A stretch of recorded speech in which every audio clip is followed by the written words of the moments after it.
If someone asks me, essay hip hop 2025, spin the secret frequency, bro. Just to show the Yeah. state of what. For me, there was a bit of that question mark. I'm like, where's Mash taking me? And the more and more I listen to it, I sort of understood where Mash was taking me. Exactly. I got onto the frequency. I was on the same wavelength now as Mash now. No pun intended. But yeah, those are That was so intended. You don't even do that, please.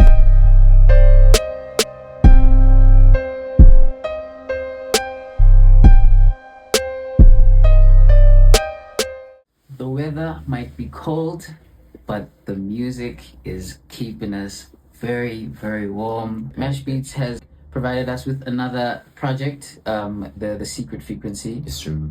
Yeah, man. I think let's just kind of jump into it. Before we jump into it, please remind our lovely viewers of our criteria that we use to judge our projects. You all know artist performance, features, content, production, replay value, and we give our overall thoughts on the body of work that we are reviewing. Precisely. But because this album is a producer's album, there would be no artist performance. No. So we're just gonna put that producer's artist performance into the production. But without further ado, first thoughts from your first listen of this body of work. Just before he had dropped, there was that whole discourse with Aries and Casper. So obviously people were saying that, oh, it's gonna get overshadowed, blah blah blah. I was not sure. Going into it, I'm like, okay, I'm gonna tap into it. And my goodness, I think first listen, I had a very good time listening to this album. When you listen to it the first time around, you can hear that, okay, this guy, he knows his sound, but he's also able to like venture into different types of sounds. Yeah.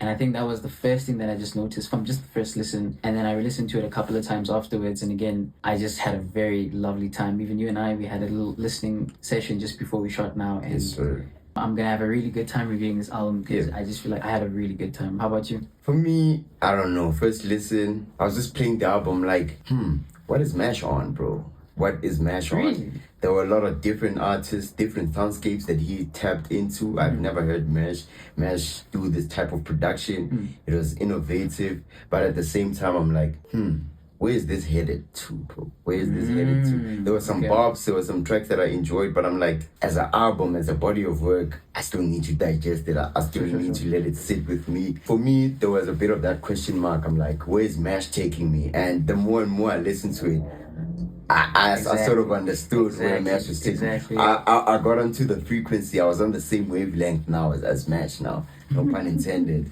But yeah, those are... That was so intended. You don't even do that, please. Those were my first thoughts. And bro, let's talk about Mashbeatz' production on this album, dog.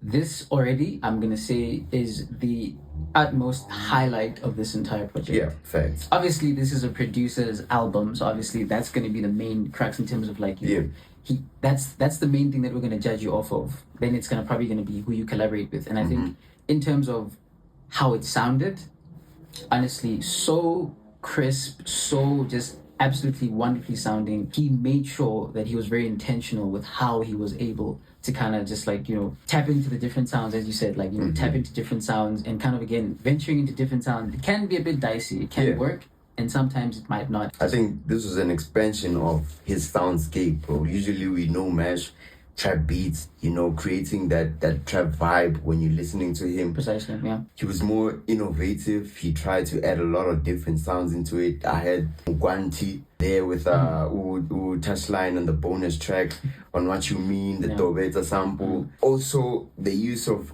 like live production of some sort.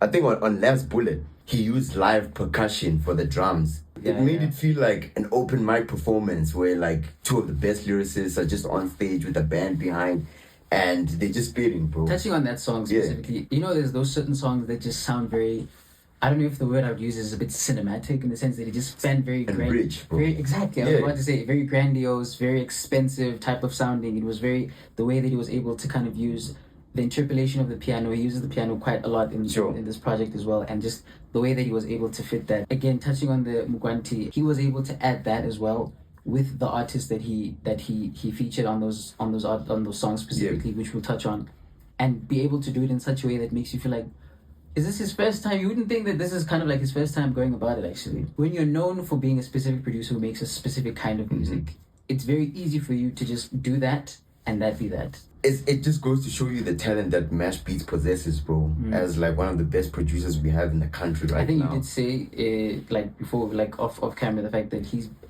been the producer of this new school era. Yeah. Obviously, you know, his collaborations with the Flames, the Wrecking Crew, during that time period, and just sort of like from post 2020, he's kind of really just like had that sound, being able to reinvent your sound, being able to evolve with the sound. Because I think again, what you mean, that's very much new school. It's very now, very very versatile type of beat that is not what we're used to hearing from him specifically. Yeah. But the fact that he was able to adapt to say that, okay, I want to add this new school sound, I want to add my twist to it. It sounded so good and just so like vibey, so catchy, and just I also like nothing you could do with the production on there with Chico and Words. Oh yeah. When I listen to that record, I'm like, I've sort of heard this before. Okay. A certain Doromega tapped into this soundscape before on his previous album. It gave me country vibes, bro. And I like that people, you know, I've been an advocate for hip hop using African elements into their sound. I know you love when artists are able to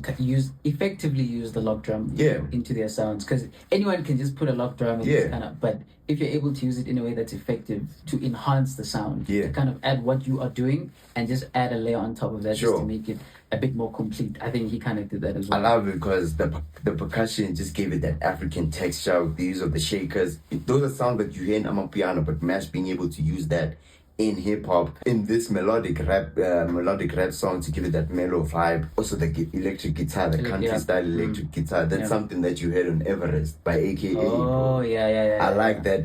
He went berserk on this. He was like, I want to give you all an album that has never been heard before in SA, and he did that. Obviously with the trap he delivered on Tansamabad, the song with Nasty C.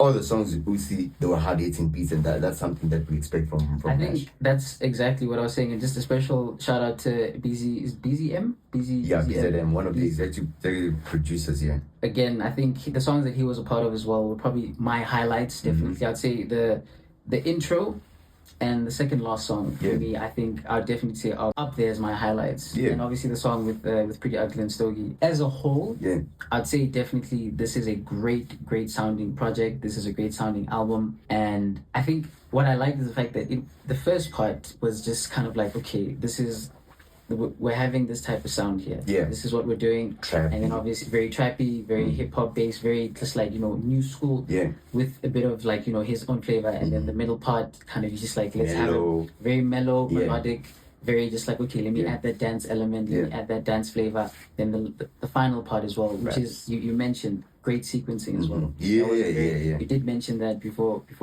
we started recording, and I think again, it's very important as well as a producer to be able, and especially when you are a producer who's doing an album, how well you're going to be able to place your songs. I want to chat about the sampling on this, bro. Okay, all right. The sampling on this, on New Money, the female vocal sample. He's in his bag when he does that. He's in his bag. We've known it from his time with the producing for Freeze, and it's still there, bro. On Ready, the intro, the drums there there's someone beatboxing on there. That's crazy. That's crazy. The fact that you're able to slip that in the first place, that's very impressive. Bro. I'm not even gonna lie. That's crazy, bro. And my thoughts on the production, bro, it was stellar, bro. He knew what to do, bro, on every single type of soundscape that he wanted to attack. And every artist felt like they belonged on the song that Mash was laying out for them. Just to kind of like touch on again, every single artist was able to kind of have the song that he's like, for example, the song with Foka and Bobby, the song with Brother Cooper and Kindly Nash, the song with Pretty Ugly. Every single sound matched exactly who was on that specific song. And I think that's credit to him for that. Obviously, we'll touch on the features, but I just wanted to give him credit in that aspect for how he was able to match and kind of like complement how he was able to do that. I was quite impressed. I think we can just give a rating. We've been waxing lyrical. Bro, even on Mirrors, just to finish off. Mirrors, bro. Again, BZM. When I was listening to that song, I'm like, this is giving Holy Grail, but trap version. Jay-Z's Holy Grail. Oh, really? Jay-Z's Holy. The way I hear it. The way they entered with the piano, the way that they created that orchestral vibe onto the song. Thanks, I like that. I like that, bro. No. Like even the violin sample, just to mention, made it feel cranch you over. Yeah. Like, ish, bro, I'm rising. Yeah, the same way he did it on Last Bullet and on New Money, bro. Yeah. This was still a production. My opinion, it was amazing, bro. 9 out of 10.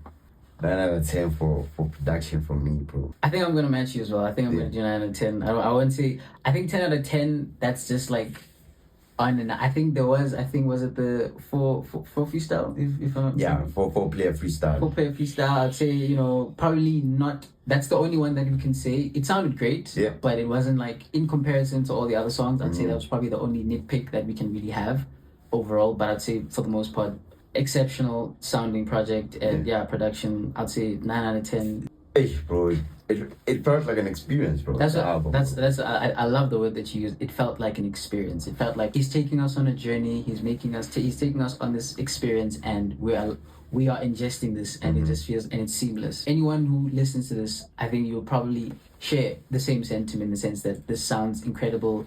Obviously, on a huge sound speaker, I'm telling you, you're gonna have an incredible time. 100%. Yeah, I think we can move on to, I'll say probably the second best aspect of this project. Definitely a lot of frequent collaborators on this project. I just want to mention the chemistry that Nasty and Uzi have. I was actually about to say they are building a very good relationship because obviously collab tape maybe. You never know. Just 013, yeah, stand out. I'm just saying, when you're going into this saying, okay, you know that Reese is not going to be on this one for obvious reasons, but I do feel like it wasn't that evident. I think a lot of people were saying that, I don't know, project without Reese, I don't know, 2020, I don't know.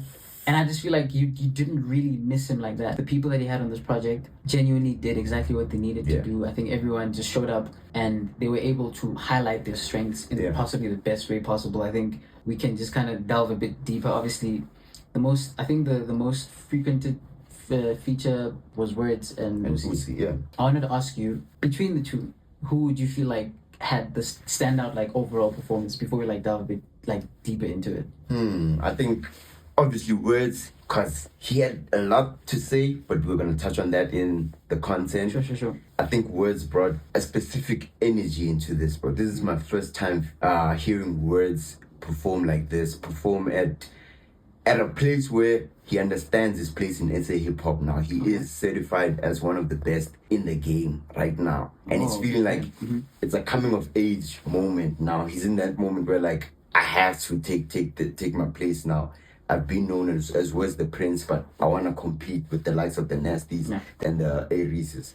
With Uzi, the new kid on the block, obviously, he gave that energy too. Like, hey, bro, I'm here to stay. I say on They Got a Bow. Yeah. That was a lovely, like a very high energy performance for him. We know him to be very calm. He's got a very certain way of how he performs his songs. And I think that was a performance that I was quite surprised by as well. The way that he was kind of able to jump onto that as well. And even on Nobody, him and Nasty as well. They're kind of creating a very good working relationship from a musical standpoint. And I was quite impressed, and I enjoyed that performance from the two of them. But I think for me, they got a bow. Muchi. I need. For me personally, he was the standout. Bro. Okay, well, it's a toss up between him and Pretty Ugly. Between him in terms of like who had the standout verse. The standout feature. Yeah. But also Tato Soul as well. Also Tato Soul, bro. Honestly, it's them three. And I think again, the fact that we're having to just like have this debate, that just shows you. I always say this. I always say that having great features. Obviously, this is a producer's album, but having great features can take your project from a great album to an exceptional album. Like it takes it to a higher level. And I think the fact that again, he was able to pick the right songs that fit the right artist, and they were able to collaborate. They were able to mesh together to really just like highlight the strengths of each of your artists to the best of their ability. I think for Kalistic and Bobby Cooper on More Money, they were able to kind of bring that flavor. They know, President was trap. They already know it's gonna be a vibe. Mellow and Sleazy as well, also there as well. And again, Last Bullet, I think when we saw those two features, you knew that, okay, this is good. And it was like 5 minutes long. You're like, oh, okay, this is going to be the lyrical content. This is going to be the one where you're just going to like sit there. And again, Pretty Ugly. I think we're going to touch on most of the things in content, but we're just going to speak about their performances. Pretty Ugly was again, bro, it's reminding people that I'm one of the best lyricists Very in the young, country, very. Honestly, I just like the way Mash was able to balance the veterans, Nasty C, Stogie, Pretty, Tato, and Words. Also with the new school, Dio Santana, you had Brother Cooper, you had Kindly Nash there. Also Dio Santana, bro, he's one of the underground representatives on this. And I'm definitely gonna tap in more into his album EXO. He dropped it. But I think that's what you need. A project where you have artists that you might not be familiar with. Walk out of there knowing that I want to listen to you more. That's exactly what you need to have from a great performance. Say that I walk out of this saying I want to tap into this artist more. I want to tap into just to show how much of a standout performance that it was overall, basically. But there was also this brewer, Leo DeLeo. Oh yeah. He gave me Don Toliver vibes That's a great comparison. He gave me Don Toliver vibes. So I like that Mash is also introducing us to these new crop of artists. I just wanted to say the only low light for me, I think, was the 4-player freestyle. 4-player freestyle, bro. Because you can, again, I think I will add the caveat. It's a freestyle, so most probably they were in the studio. They're having a bit of fun. So obviously, you know, when I'm making these are the worst people to get to freestyle, bro.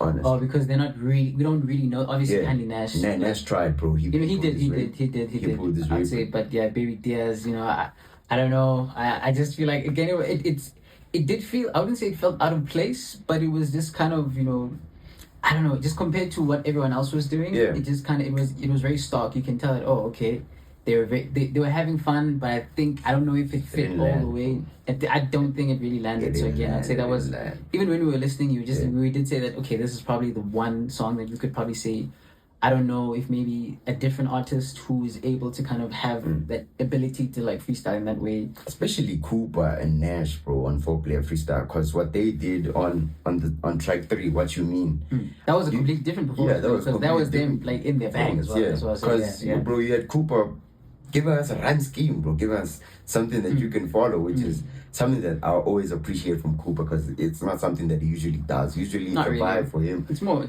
But now something that I can follow along to, bro. What you mean? What you mean? What you mean? I ain't got it like that. That was fire, honestly.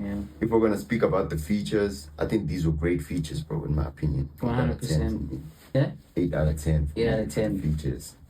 I think I'm gonna give it a 9. Everyone did exactly what they needed to do. Just the one song that we probably just have that nitpick, but other than that, I just feel like everyone just brought their A game. And just kind of really, again, credit to the likes of the Tato Souls, to the Brother Coopers, to the, you know, to everyone who kind of just like brought their A game and just like took it to a different level. And I think credit to Mash to be able to get that out of his collaborators. And I think I'll give it a 9, genuinely. Besides that one song, I had everyone kind of playing to the body. Fairs. And now moving on to content. Content. Obviously, this is a trap album. So we're not really gonna tap much into that. But even the trappers, they gave us some stuff. And I'm just gonna touch on Nobody.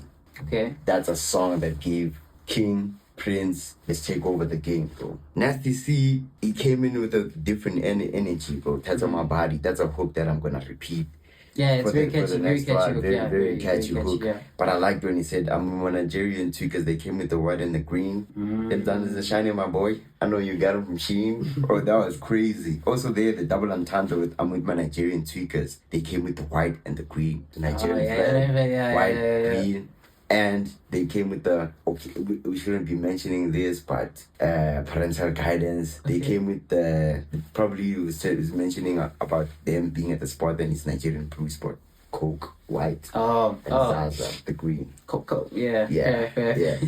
But for the trap lifestyle, we're gonna give it to him. That's a fire part. That's a fire part. I want us to touch on the first song, Ready. Yeah. A very hot and heavy start to an album. And if you don't know, you're probably just saying, "Oh, damn, Words is ready to start the war. I'm ready to start the war." But if you're in the know and you know like the whole situation, you're just thinking that Is there a bit of a jab, a little bit of a It is. jab, perhaps? You think It is.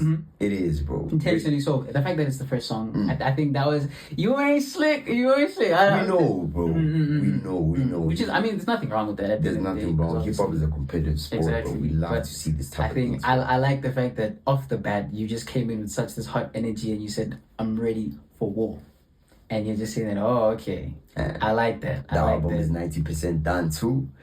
So we might be getting a reply to KTK. Okay. We might be getting a reply to KTK. We might be getting a reply to KTK. Yeah. And also on Wide Awake, words continue with this focus that I stay wide awake, bro.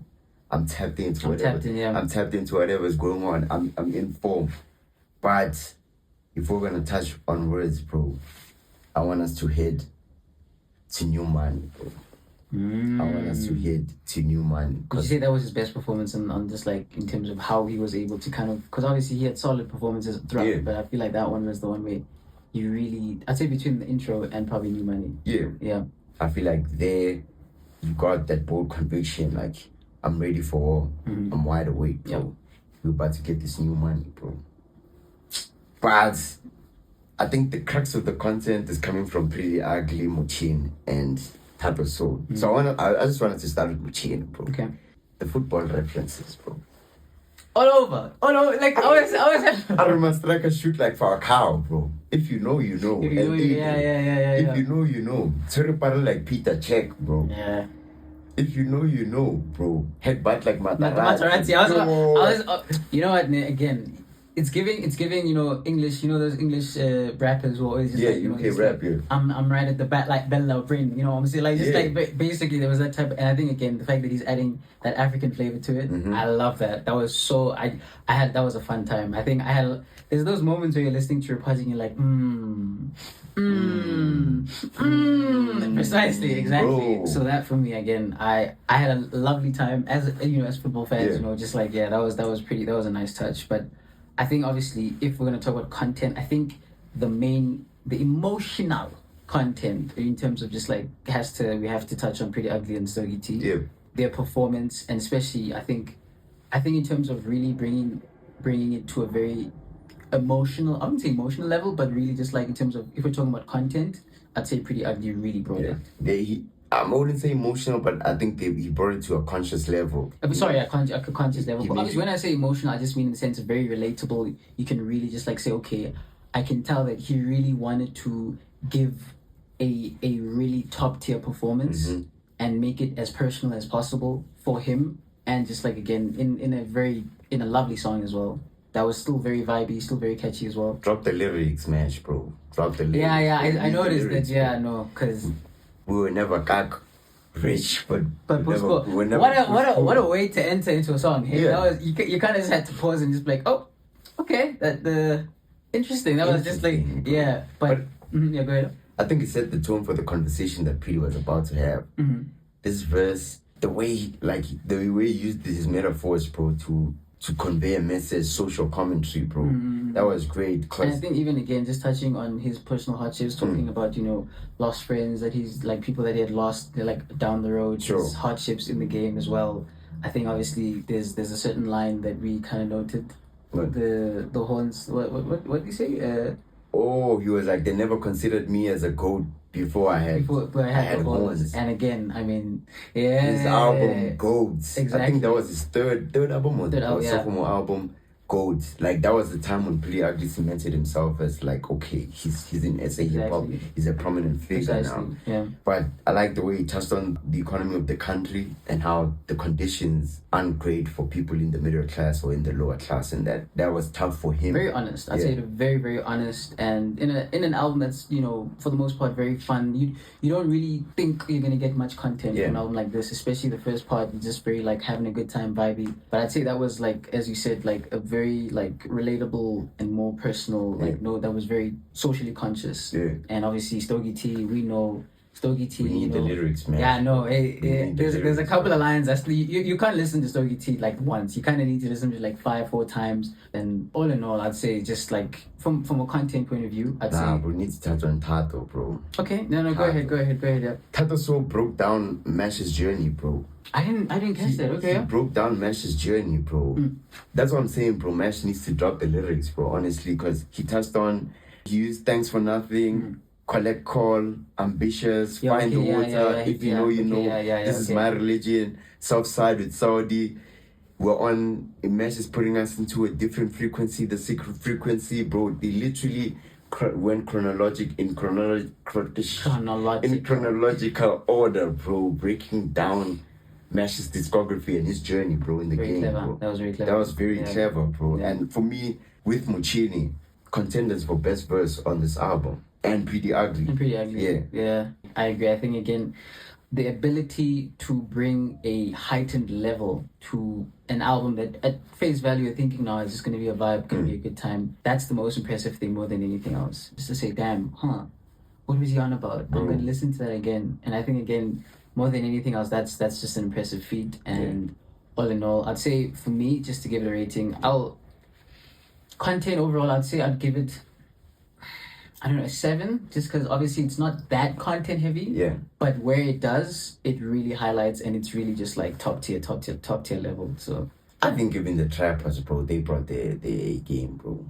Yeah. I think the Trappers, if they brought their A game. Yeah. So I think I'm going to give it, this is great content for me, bro. So an 8? An 8, yeah. This is great content. No, fair. And honestly, I think New Money, Last Bullet, and Muchini's verse specifically on They Gotta Bow, those deserve separate videos where we break down. Just like break down on their own. Yeah. I'd like that. I think, After Mash drops the lyrics, obviously. Yeah. That's like the 5th time you said that. Like, please just drop the lyrics, bro. Please. Everyone in SA hip hop, they have this tendency of not giving us lyrics, bro. And I think maybe that's just a wider part, like that's probably a wider issue in terms of the fact that SA hip hop, like as like we don't really focus that much on lyrical content all the time.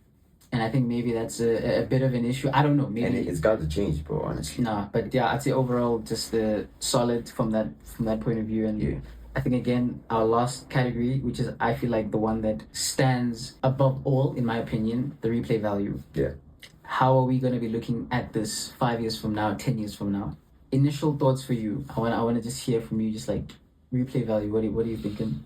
I mean, you already have people hating on this, but we wait for y'all to catch up. We wait for y'all to get on the same wavelength as us on this frequency, bro. Would you say this is best body of work? That's one. Is that a bit of okay? I gotta give it time. I gotta give it time. Alright. Obviously, it's still fresh. We're just like we're recording this like just like a couple of days after it drops. Obviously, you know, this is we can't really analyze it like that. But obviously, I'm just like asking from the sense of just your first inkling feelings, because obviously, for you as a listener, you're always thinking that, okay, I'm listening to this, I'm like, nah, I'm enjoying this. Yeah. I know I'm going to be bumping to this frequently, but how is this going to age a couple of years from now? And I think, again, his ability to add these different elements, to show his ability to be versatile more than anything else, I think that's going to stand the test of time, because that just shows the fact that, now I'm moving with the times.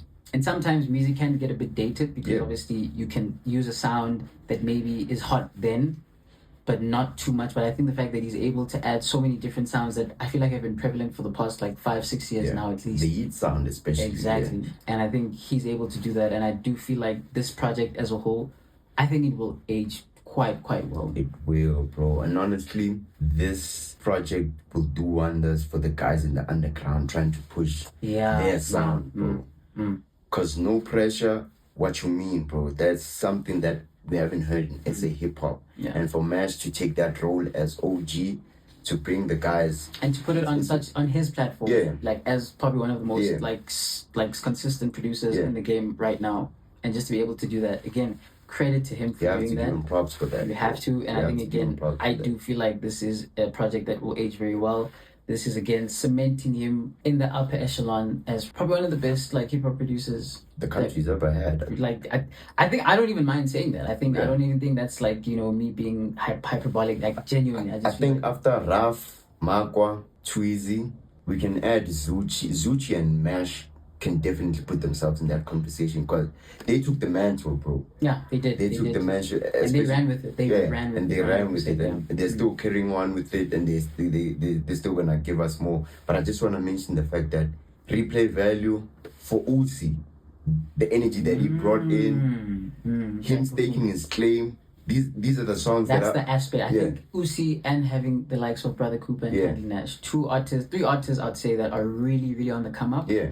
And I think again, if you have artists that maybe we can say 5 years from now, if they're the head honchos of the game, that exceptionally what heightens the legacy of a project. Because I do feel again that 5 years from now, do I feel like these? Obviously, we don't know. We're just like guessing, but I do feel like again, for Mash to be able to say that, okay, I want you guys on my project. I want you guys to show off what you guys can do because I feel like you guys are the next ones. Y'all are on the come up. I feel like y'all are going to be the ones to be receiving the baton. And I think, again, that bodes very well for you in the long term, in my opinion. Also, the 36-minute runtime, bro, makes it an album that's going to get replayable. It's easily replayable. If you want trap vibes, play the Secret Frequency. If you want a bit of rap songs, just play the second half of the Secret Frequency. If you want Mash going into different types of soundscapes, just play the middle part of the Secret Frequency, bro. Yeah. I think it has great replay value. Exceptional. 8 out of 10 for me. Same. Yeah. I think again it's a project that it's a project that I wouldn't even mind doing a redux of 2 years from now. The fact that I genuinely feel like I had such a good time. It's a fun listen. It's genuinely such a vibe, and literally you're gonna have fun. And again, I like the fact that you touch on 36 minutes, very concise and very just like to the point. I'm not saying that I don't mind when it goes over an hour, but it has to be worth my while to be concise. It has Sequencing has to be on point. And I think again that is another thing that will really bode well. The way that he was able to place each of the songs, the structure that he was able to do, I think he did an exceptional job. Overall, this was a great album. I think the discourse that people have been putting, like in terms of it, catch on, bro. Like I mentioned, they'll get on this frequency. Yeah, but no, I think overall this was just a great listen. We highly endorse this. We give massive credit to Mashbeatz for this one. Overall, I'd say, what's your overall rating? Just like everything's summed up. It was bold, collaborative, different sounds, innovative. Bro, this is for Mashbeatz. I'm not drum. This is Mashbeatz, bro. This is bro. Honestly, I had a fun time in enjoying to this. I'm gonna take. Sorry, go ahead. This was, if someone asked me, SA hip hop in 2025, spin the Secret Frequency, bro. Just to show the state of what. Oh, I love that. Just to show the state of where the state of SA hip hop is right now. This is probably the best kind of way to just show that, this is where we're at now. This is the sound that is really taking over the game, and this is where the game is moving towards. The fact that the game is an constantly evolving, constantly ever changing, and I think this is a great, I'd say, time capsule. I think 5 years from now, just like, that's where we kind of at that point. Exactly. So now I think again that just bodes well. Overall, I think I'm also gonna match your. If not take, I think I'm gonna take it a bit high. I'm gonna give it a 9. I'm gonna give it a 9. Amazing one. I'm gonna give it a 9. Amazing. I just genuinely had a good time listening to this project. It was really, really a great time. Mash, he really was on his bag with this one. He really knew what he wanted to do, and he did it exceptionally. So I have, honestly, I think it was a great part. Near perfect, not all the way, but otherwise, I'm happy. But man, that was our thoughts on this project and what we thought about it. Please let us know what you guys thought. What were your standout? Who were your standout performances? What did you think of the song overall? Obviously, special mention to the bonus track towards the end. Just a nice, we didn't touch on. I don't think we actually. Transaction, bro. If they play that song in drama PCA, Touchline has to add that on the set list. Correct, I reckon. Touchline has to add that on the set list. Oh, bro, swear on the production, bro. My bad, bro. Yeah, sorry. I think if it's the bonus track, that one is such an outlier because it really is just so different to everything. This is just like, putting that little Victoria flavor, just kind of just like, it was very just like out of nowhere.